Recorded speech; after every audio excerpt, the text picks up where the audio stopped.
And when he found him, he brought him to Antioch. So for a whole year, Barnabas and Saul met with the church, taught great numbers of people. The disciples were called Christians first at Antioch. During this time, some prophets came down from Jerusalem to Antioch. One of them, named Agabus, stood up and through the Spirit predicted that a severe famine would spread over the entire Roman world. This happened during the reign of Claudius.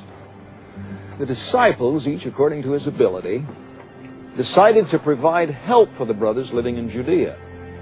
This they did, sending their gift to the elders by Barnabas and Saul.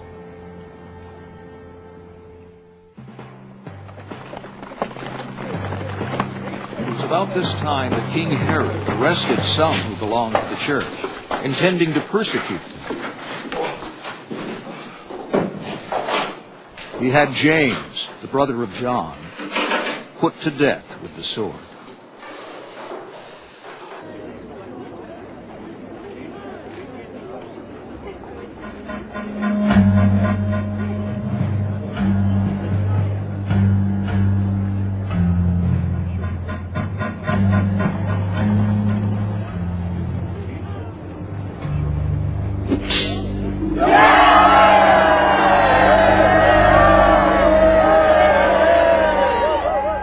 Saw that this pleased the Jews, he proceeded to seize Peter also. This happened during the Feast of Unleavened Bread.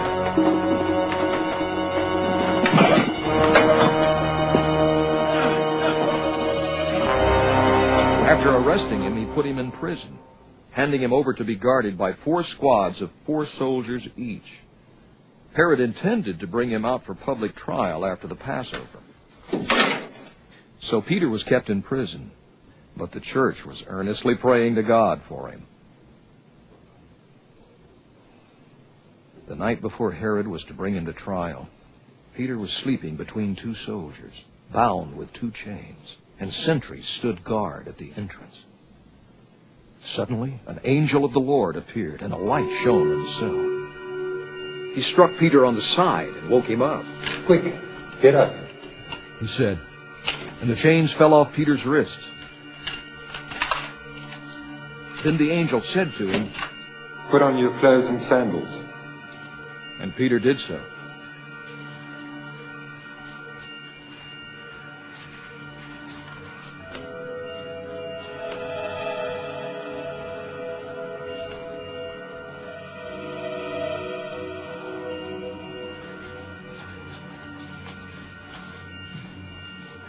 "Wrap your cloak around you and follow me."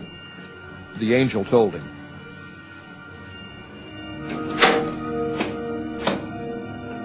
Peter followed him out of the prison, but he had no idea that what the angel was doing was really happening. He thought he was seeing a vision. They passed the first and second guard and came to the iron gate leading to the city.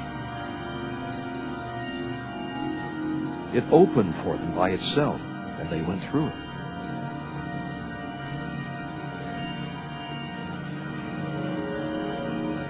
When they had walked the length of one street, suddenly the angel left him. Then Peter came to himself and said, "Now I know without a doubt that the Lord sent his angel and rescued me from Herod's clutches and from everything the Jewish people were anticipating."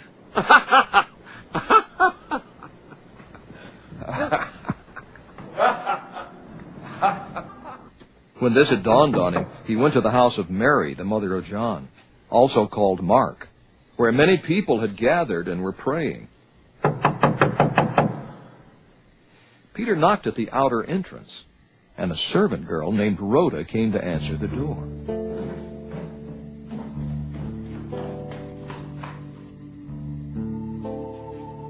When she recognized Peter's voice, she was so overjoyed she ran back without opening it, and exclaimed, "Peter is at the door." "You're out of your mind," they told her. When she kept insisting that it was so, they said, "It must be his angel." But Peter kept on knocking.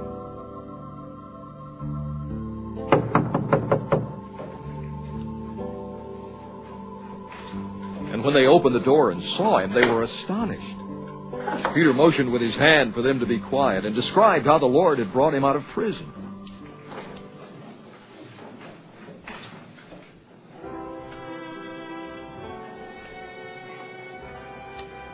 Tell James and the brothers about this, she said, and then he left for another place.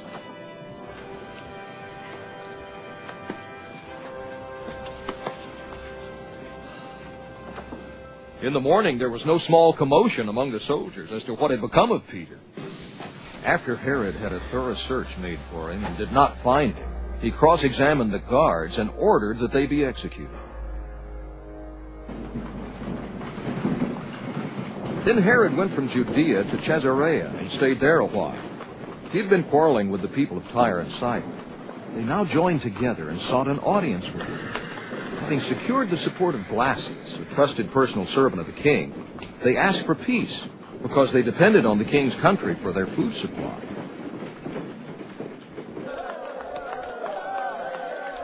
On the appointed day, Herod, wearing his royal robe, sat on his throne and delivered a public address to the people.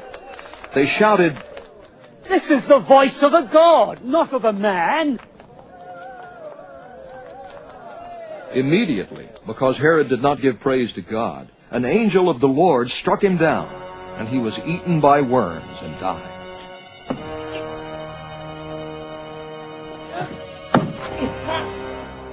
But the word of God continued to increase and spread. When Barnabas and Saul had finished their mission, they returned from Jerusalem, taking with them John, also called Mark.